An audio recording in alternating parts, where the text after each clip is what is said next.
अल्हम्दुलिल्लाह हम बेहद खुश आहियूं ऐं असांजी ॾाढी दिलि खुश आहे। छो त अल्हम्दुलिल्लाह सुम अल्हम्दुलिल्लाह मदरसा शहीद सैयद शफीक मंशा बादशाह चवचो सुभान अल्लाह जो हमेशा कदम अॻिते आहे ऐं अॻिते ई रहंदो इंशाअल्लाह ताला। असांजो इहो ई सोच आहे, असांजी इहा ई तमन्ना आहे त पीर कामिल जे फैज़ खे इंशाअल्लाह ताला अॻिते वधाईंदासीं। पोइ उन में सिर कटिजी वञे का परवाह कान्हे का। हुसैनी न अॼु ताईं डिॻो आहे न हुसैनी डिॼंदो। असां महबूब मुर्शिद करीम जे फर्ज़ंद सैयद अताउल्लाह शाह बादशाह सबचो सुभान अल्लाह जे फर्जंद साईं काबा व किबला हजरत अल्लामा मौलाना हाफिज सैयद सनाउल्लाह शाह बादशाह के टियों ॾींहुं फर्जंद जा हुआ। असां उनखे दिलि जे गहराइनि सां मदरसे जे तरफ़ खां मुबारकूं ॾियूं था। चओ सुभान अल्लाह। ऐं उन ई ख़ुशीअ में मदरसे जे तरफ़ खां असां पंहिंजे महबूब मुर्शिद काबा व किबला सैयद अताउल्लाह शाह बादशाह चवचो सुभान अल्लाह जे फर्जंद हजरत अल्लामा मौलाना शेर हुसैनी हाफिज कुरान साईं सैयद सनाउल्लाह शाह बादशाह के नेक फर्जंद अल्लाह तबारक व तआला अता फरमायो आहे। हुसैनी गुल हिकिड़ो ॿियो अची वियो। चओ सुभान अल्लाह। दुआ आहे त अल्लाह करीम असांजे पीर कामिल जे गुलनि खे हमेशा आबाद रखे ऐं हमेशा असांजे पीर कामिल जो कुटुंब वधंदो रहे। आमीन चओ। अल्लाह ताला असांजे पीर कामिल जे खानदान खे वधाए।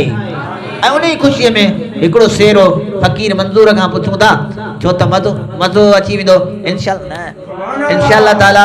उन ई ख़ुशीअ में फ़कीर मंज़ूर खां हिकिड़ो सेरो था ॿुधो। चओ सुभान अल्लाह।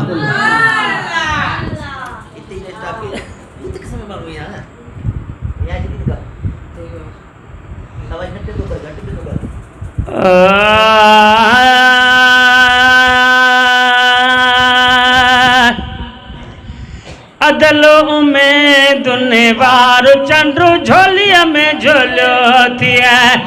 अदलो में दुने वार चंद्र झोलिया में झोलियो थी। झोलिया में झूलियो थई बचड़ो मिलियो थई। झोलिया में झूलियो थई बचड़ो मिलियो थई। अदलो में दुने वार चंद्र झोलिया में झूलियो थई।